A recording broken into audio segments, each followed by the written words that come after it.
We are in Genesis chapter 7. We are continuing in our looking at the flood, that Noah's flood, as it's usually called, is an extraordinary event upon the earth. It has, the earth has scars because of the flood. It has a lot of indicators around the world, a lot of indicators around the world that this world has been flooded.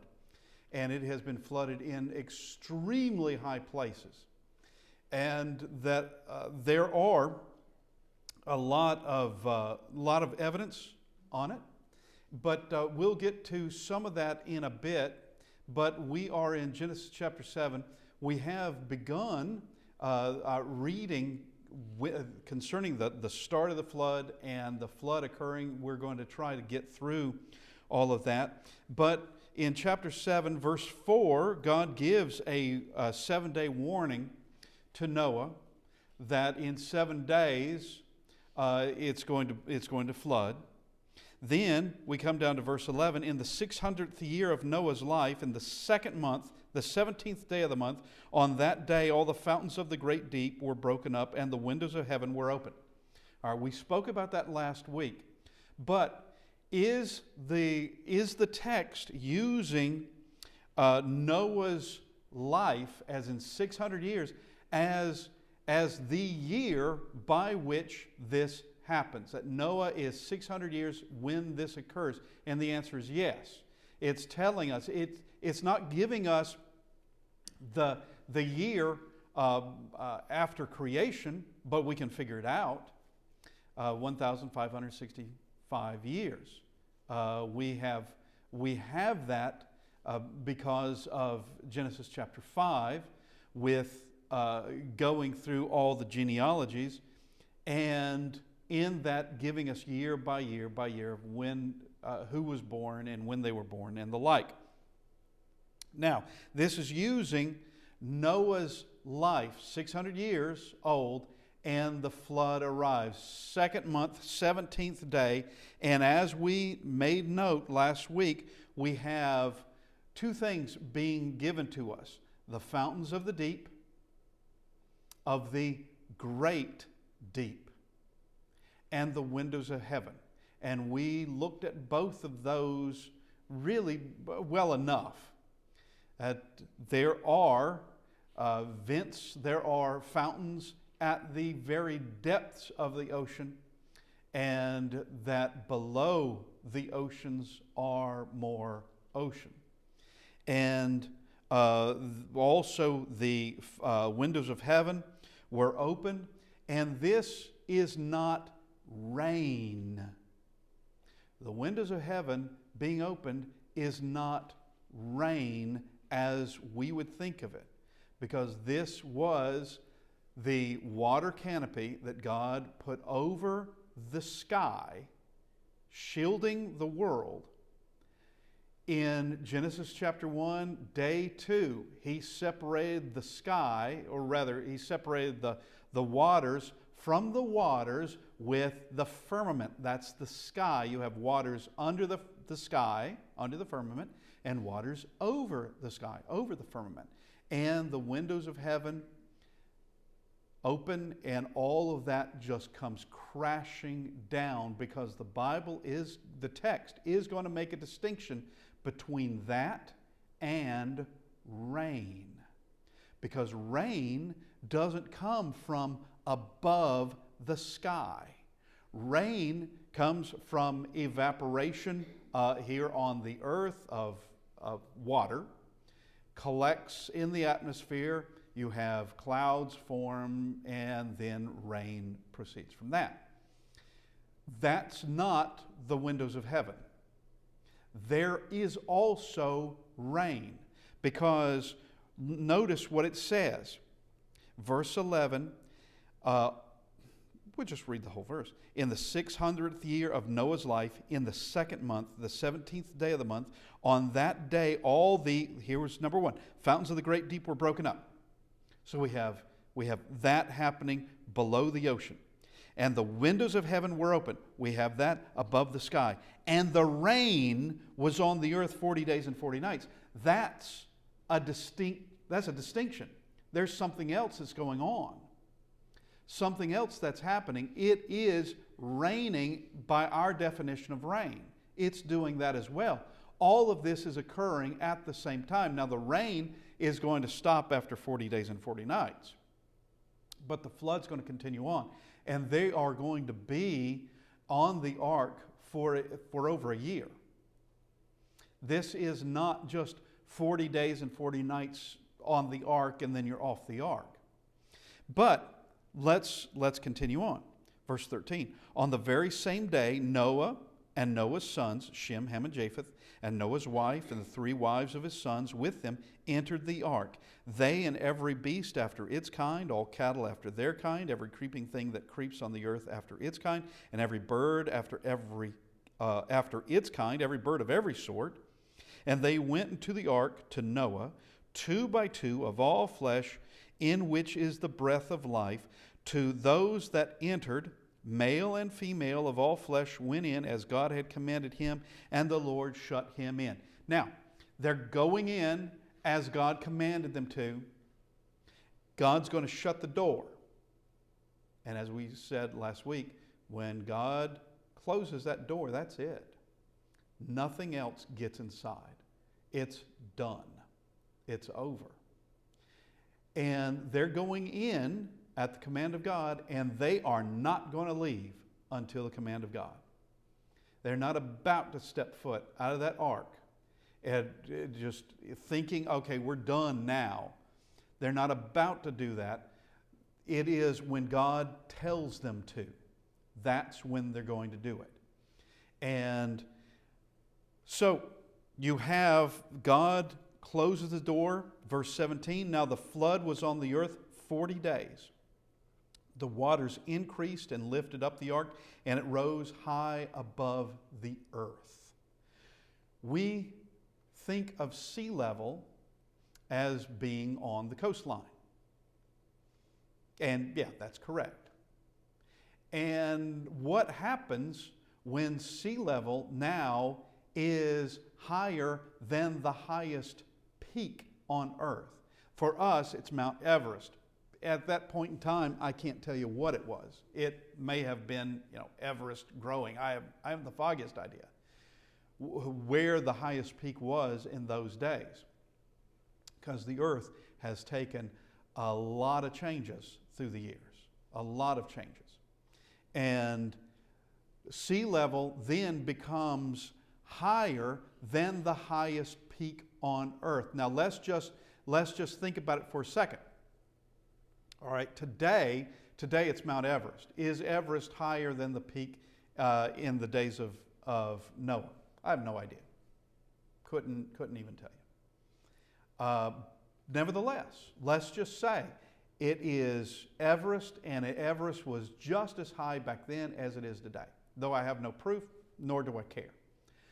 But if the water level went above Everest, that's now sea level. Today, if we went to Everest, all right, there would be extraordinary lack of oxygen. Things would be frozen up there. There would be a lack of pressure that you would have if, like here, where we are, or especially at sea level.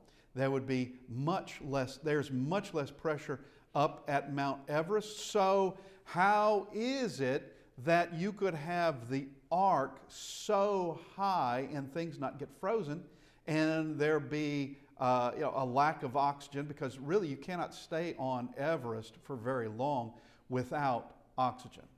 You can't do it. You can go to the peak for a little bit if you're extraordinarily fit, and then you got to come right back down. You cannot stay there for very long because there's a lack of oxygen. Most people today, they will take oxygen with them as they go to the peak. But we're talking about sea level rising. With the sea level rising, what was true at sea level where it is now would be true at sea level if it were up above Everest. Pressure would be the same. Air would be this. Oxygen would be the same. Oxygen level would be the same. Everything would be the same. Temperature wouldn't be much different than where it was earlier. Everything has just expanded out. So that, and we're going to find out just how high it was over the highest peak, because it's going to tell us. It's going to tell us how high, and this is getting specific. And now last week we talked about the various various flood stories from around the world. Gilgamesh is really the one primarily we spoke about with any detail, but there are others that are around the world. But this is the only one that gets, this is the only, if we were just to say, yeah, this is a story, nothing more than that. This is the only story, that gives such details and such real world details. But all those stories are linked to an actual event. This is telling us what the event was. This, as we made comparison last week, it's like you have a group of 6-year-olds, and everybody sees something. You have one adult with the 6-year-olds.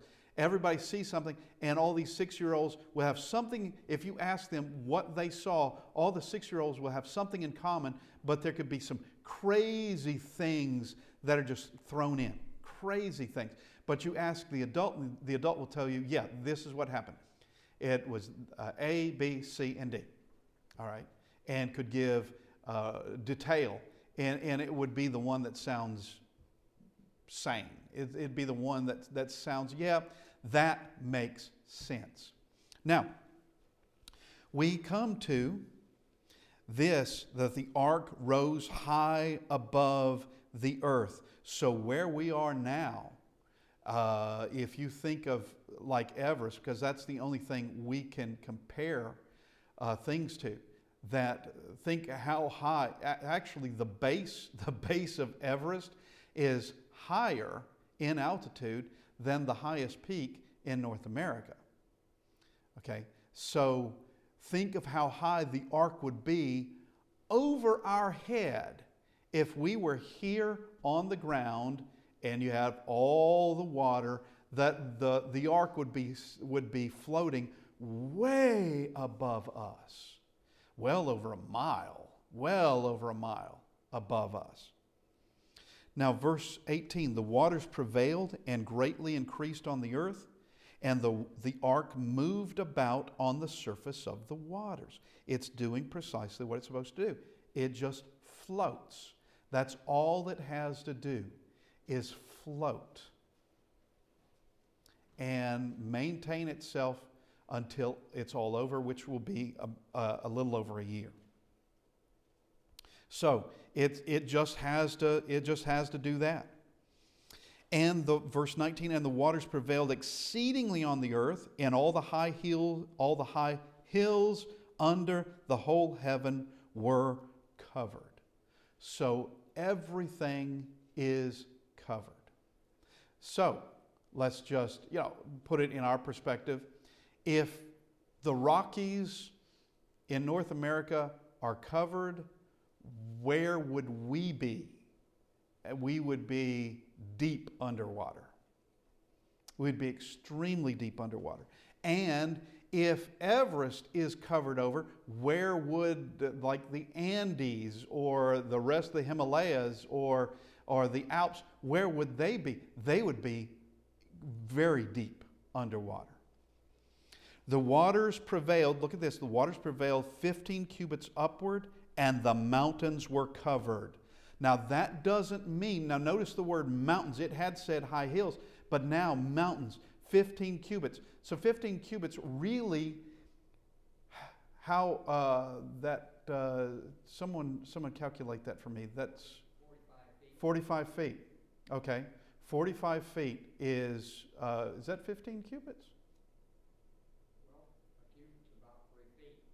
Cubit, no, a cubit is 18 inches. Cubit's 18 inches. Okay, somebody get your calculator out. We're going to do this because I didn't. All right, we're going to go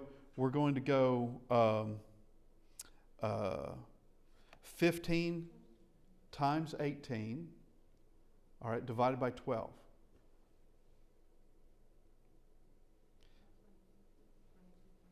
$22.5 feet. Okay, 22.5 feet. That's the waters prevailed 22.5 feet above the highest peak. That's what it's saying. It's not saying that the water went 22.5 feet and that's it. It's that, let's look at, then the waters prevailed 15 cubits upward and the mountains were covered. Okay, the mountains weren't 22.5 feet and they're covered. It's that the waters went above the highest mountains, 15 cubits or 22.5 feet. Now, that would mean, now if you remember, the ark is 30 cubits high, tall. It's 30 cubits tall. So this is half the height of the ark, which would tell us that the ark probably had a draft of 15 cubits, thereabouts. And so the ark could actually pass over the highest mountain if it had to. Oh, the likelihood that it would be pretty slim, but it could do it. It's going to be floating for a long time. It's going to be floating for months. And it could, I mean, that would be pretty bad that it starts scraping the top of, or just bumps into a peak. It's not going to do that. It can just go right across it. Now, granted, the water is going to come back down and they're going to rest in the mountains of Ararat. Not the mountain of Ararat. It's going to say the mountains of Ararat. Now, so the waters go that high. So if the water is 15 cubits over the highest peak, you have nowhere to go if you're not in that ark. You have nowhere to go. And so if it's 15 cubits over the highest peak, we would expect to see fossilized things, animals, in the highest peaks that we have. And we do. The Rockies have, going from like in Colorado and going up into the Canadian Rockies, there are boneyards. And these are dinosaur boneyards. We'll look at that in just a second. And matter of fact, let's just go ahead and do that right now. All right, so I've got some photos. We often say that all of these animals in these boneyards, and they're found all over. They are found all over the place. And when I mean all over the place, I mean you look at any continent pretty much and you're gonna find these. But these animals died together, were buried together. And this is encased in rock. How does that happen? How do you have bones encased, fossilized bones encased in rock? Well, some rock, igneous rock, I do believe is what it's called, is from volcanoes. All right? But there's also sedimentary rock, which comes by way of water. They are formed by being sediment in water and being deposited. The water goes away and the sediment hardens and becomes a type of rock. All right, that's what we have here. These have been buried and it all hardened and became rock. And this just doesn't happen all the time. Matter of fact, this really doesn't happen except when you have an enormous cataclysm. And even the atheists the evolutionists will agree they died together and it was a cataclysm. And it was by water. They can't deny that. They would look very silly if they did, because they know how this had to occur. They know those things had to occur, that all of these had to die together. It wasn't one by one. They just happened to lay next to each other, and somehow they're all covered up. Let me show you something else. These are bones, not fossilized. This is an Aztec dog burial site. Okay, the Aztecs, for whatever reason, don't know, killed dogs or something. Anyway, they're all buried here. Now, we know, you can know, we know the difference between that and that. Okay, first off, we know these dogs were buried by men. They're not encased in rock. This is a burial ground. They were buried by men. This is dirt that had been disturbed, dogs put in, and then the dirt laid back down. All right, that's simple enough. Aside from the fact that it looks like there's a pattern here, looks like there's a semicircle going here. I don't know if that's on purpose or if that's just the way it occurred. But when we look at this, we see where, this is all jumbled together, and they're encased in rock. Now, there are other things that will tell us that this cataclysm of water had to have happened fast. Aside from this, it had to have happened fast. If you're going to kill this many animals at once, it's got to happen fast, because they're all together. They're all together. It had to happen just extraordinarily quick. But it's not just land animals that are going to be buried underwater. They're going to be buried under dirt. It's going to be more than that, because there's going to be some sea animals that are also going to die in this, not because there's water, but because there's going to be massive amount of silt. Especially when you have waters coming off of the ocean, coming off of the continents and draining off into the oceans, things are going to happen. You've got a tremendous, just tons and tons and tons of silt that's going to be deposited in the oceans, and we have things like this. Tell me that didn't happen fast. All right, I do believe they have this at the Creation Museum. Tell me that didn't happen fast. All right, just like with the other one. That this is obvious as to what it is.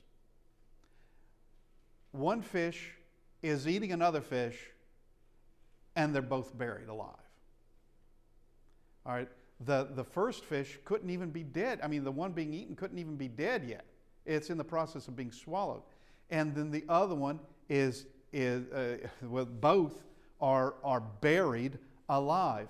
Now, this next thing, this is from atheists. This is from part of this, most of this really is from livescience.com. They do not believe in God. But this concerns the massive boneyard, dinosaur boneyard in Alberta, Canada. It is considered to be the largest boneyard discovered yet, and it is dinosaurs. Okay, so I'm going to read this. In 1997, a mega boneyard was discovered in Alberta, Canada, covering an area of about 568 acres. Thousands of bones turned up in the 76 million year old fossil beds. All right, I'm reading it because I'm being honest to the text. But, all right, 76 million years, no, it did not happen that long ago. The earth is considerably younger than that. But we want to continue on. They belong to a horned and frilled dinosaur called a Centrosaurus, a cousin of the more well-known Triceratops. A huge herd of these rhino-sized grazers numbering in their hundreds, was occupying what was then a coastal area. And I'll show you where I doubt that seriously. They've got to make it coastal because of what happens. They've got to make it coastal. Just like they have to say the 76 million years, they got to say that, whether they have the evidence for it or not. They've got to say it. I doubt seriously this was a coastal area. The vegetation was plentiful and the weather warm. This is Alberta, Canada. All right? The weather at that time was warm. Alberta usually, I mean, it's warm in June and July, but I'm not sure that it could have this number of herbivores, this number of large animals living there today without being protected. But regardless, perfect for herbivores. Moving in such large numbers, they must have been awe-inspiring to witness. When their skeletons were found, it was determined by the way the Centrosaurus herd huddled together that they had failed to escape some deadly cataclysm and had all died at the same time. Some deadly cataclysm. Atheists have to admit they died at the same time. Whatever this was cataclysmic and killed them all and buried them all. And the way they're going to explain it doesn't make sense. All right? Because what they're saying doesn't happen. It's got to be extraordinary. Whatever happened that day, evidence suggests that a hurricane-force storm was most likely behind the world's largest dinosaur graveyard. A hurricane-force storm. Okay, so I would just say this. It couldn't be a hurricane because hurricanes don't do this. Yes, they bring lots of rain and they can kill animals. No doubt about that. Animals can drown in hurricanes. But this hurricane brought in a lot of material to bury them. Okay? Now, I personally went to two places. I went to Homestead, Florida, just a few days after Andrew, Category 5, I do believe, after Andrew went through. And you would not say that Homestead, Florida had been buried by anything other than its own debris. Trees down, vehicles strewn around, but you would never say anything was buried. Covered in water, sure, as far as the surge went. But this is a hurricane-force storm, but this could not have been a hurricane.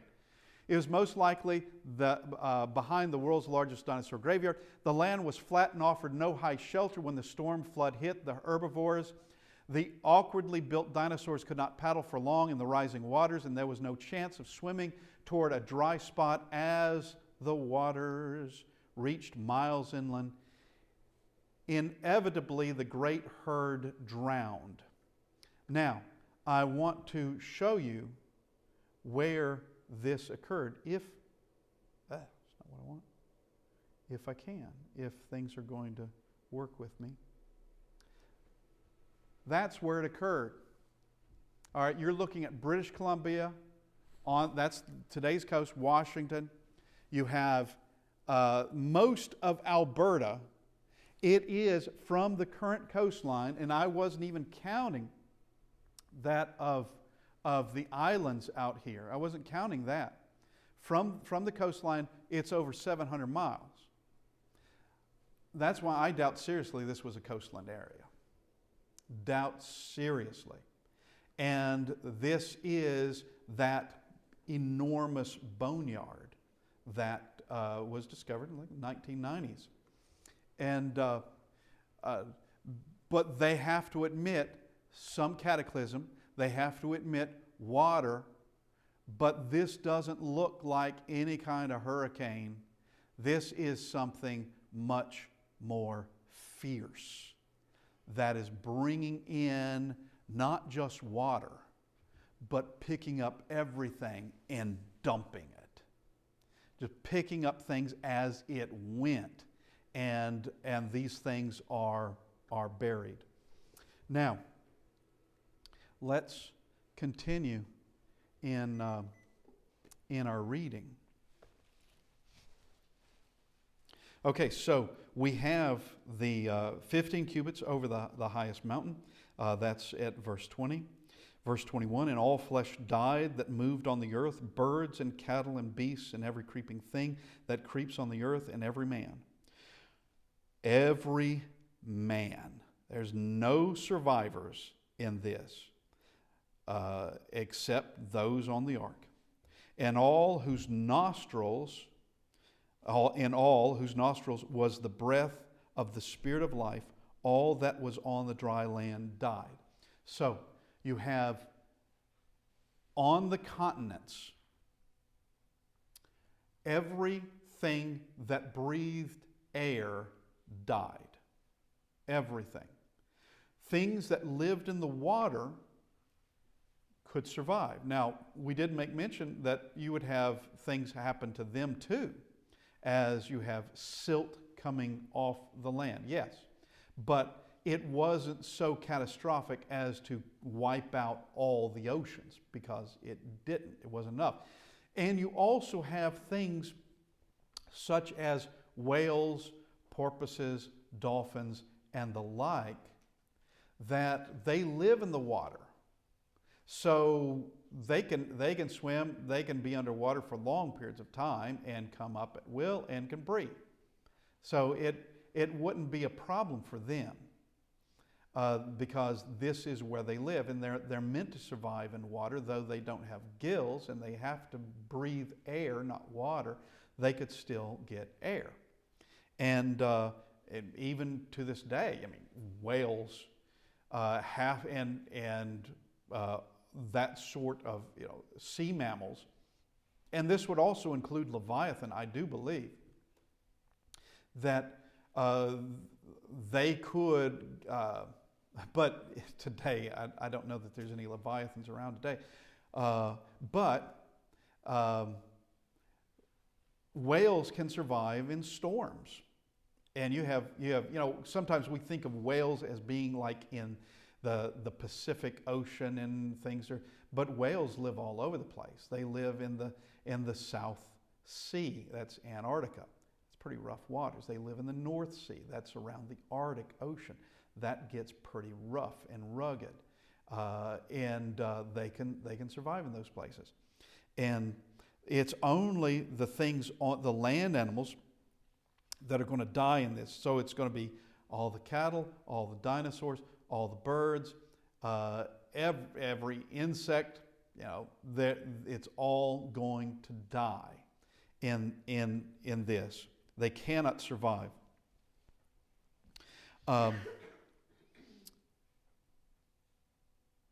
Verse 23, so he destroyed all living things which were on the face of the ground, both man and cattle, creeping things and birds of the air.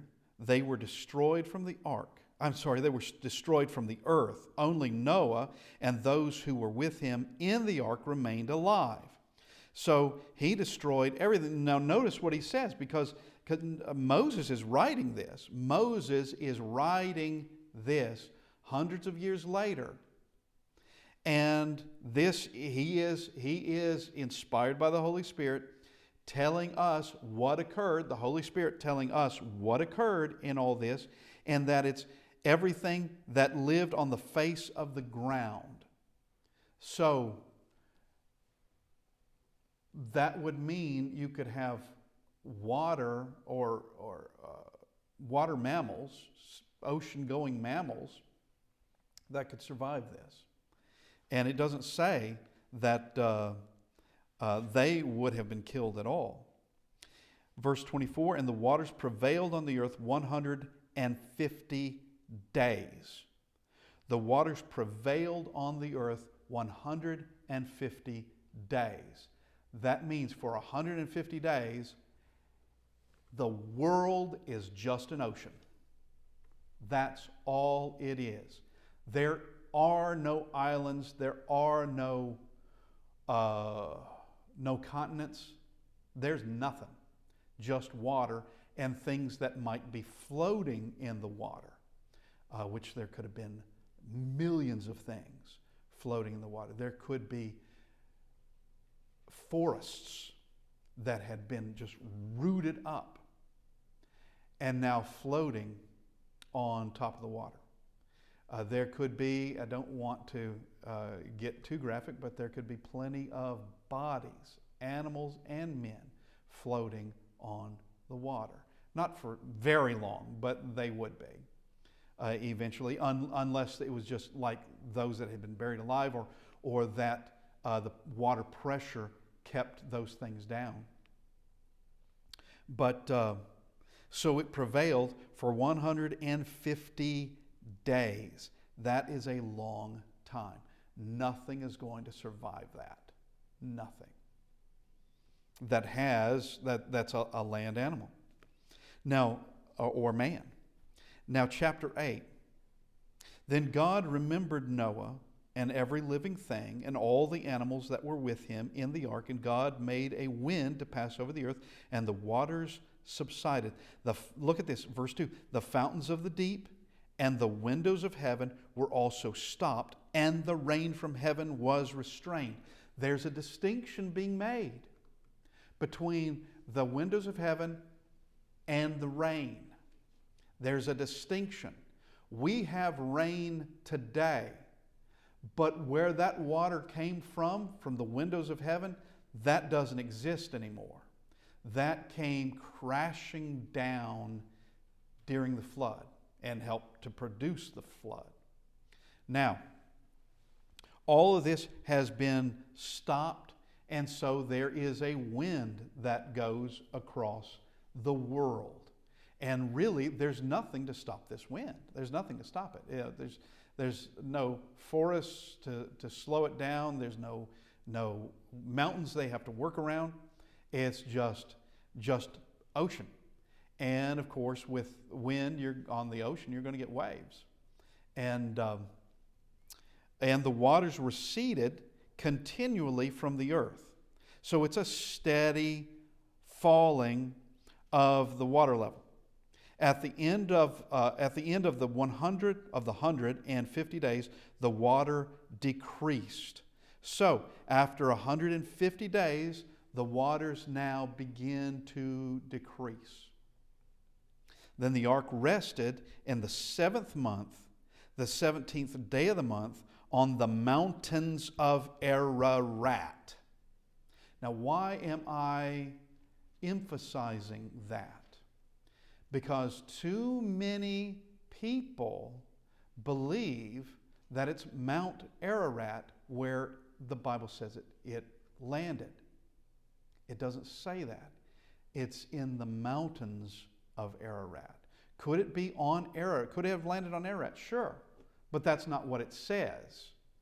And it aggravates me when because I've heard it before, of some documentary talking about Noah and the flood and the ark, and that the ark was more likely to be in the mountains of Ararat, like the Quran said, as opposed to the Bible saying it's on Mount Ararat. And I think you got that wrong. Matter of fact, I know you got that wrong. The Bible is quite clear. It's the mountains of Ararat. And the waters decreased continually until the 10th month. In the 10th month, on the first day of the month, the tops of the mountains were seen. So now, how long does this take? So we've got now the tops of the mountains can be seen. And they're resting on Ararat, on mountains of Ararat. Sorry about that. On the mountains of Ararat, and now they can begin to see mountains off in the distance. So it came to pass at the end of 40 days that Noah opened the window of the ark which he had made. Then he sent out a raven which kept going to and fro until the waters had dried up from the earth. He also sent out from himself a dove to see if the waters had receded from the face of the ground. But the dove found no resting place for the sole of her foot, and she returned into the ark to him. And the waters were on the face of the whole earth. So he put out his hand and took her and drew her into the ark to himself. And he waited yet another 7 days, and again he sent the dove out from the ark. Then the dove came to him in the evening, and behold, a freshly plucked olive leaf was in her mouth, and Noah knew that the waters had receded from the earth. All right, things are beginning to grow again. You have an olive tree is beginning to grow. It's putting out leaves. And this dove comes back with the olive leaf. And he knows, things are getting back to normal. It won't be too much longer. So he waited yet another 7 days and sent out the dove, which did not return again to him anymore. So the dove doesn't need to come back to the ark. And I'm sure just like anybody else, that dove was happy to get out of the ark. And it came to pass in the 601st year. 601st year of what? Of Noah's life. That's how this is being dated for us. 601st year of Noah's life. It's not giving us the year in so many numbers from creation, though it could, and we can figure it out. But it's giving it to us from Noah's life in the 601st year, in the first month, on the first day of the month, that the waters were dried up from the earth, and Noah removed the covering of the ark and looked, and indeed the surface of the ground was dry. And in the second month, on the 27th day of the month, the earth was dried. Verse 15, then God spoke to Noah, saying, go out of the ark, you and your wife and your sons wives with you. They're not going to move until God tells them to, which is the wisest thing to do. He's the one that told them when to go in, and he closed the door. And it would just be wise to wait for him. Obviously, he wants you to survive. Let's just think about the implication in it. Obviously, obviously he wanted Noah and his family to survive. He told them when to go in. They don't know when it's safe to go back out. They don't know when it's best to go back out. And they most certainly don't want all the animals to start being filed out, and the animals find that they can't go anywhere, or that the earth just isn't ready yet, or everything's getting mired down in mud. They are going to wait till God tells them to go out.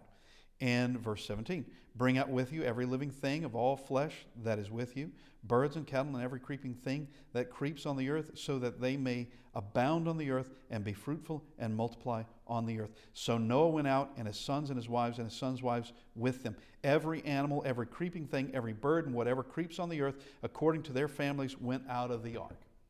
So everything we see today, from mankind to kangaroos, came off of the ark.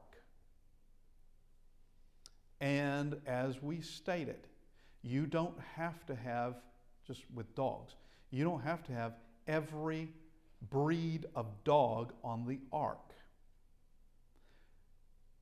Breeds come about by, it's what is known as, what breeders do is selecting a certain feature they would like to see in dogs, and then get two dogs, male and female, and see if they can get the attributes that they want. All right, that's because of the power of genetics built inside.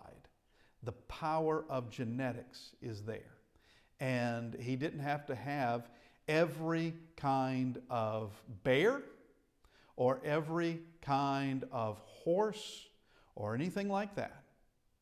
Just 2 of every variety of the unclean, 7 of the clean. And all of this goes out of the ark. And all have been saved, and everything kind of begins new. I will say this, that it would be my thinking that on day 6, when God created, day 6 of creation, when God created land animals, He didn't make 2 of every kind. He probably did a whole lot more than that. And so what I'm getting at is, here at the end of the flood, there are fewer animals living than would have been when Adam and Eve were created. And they would have seen a lot more,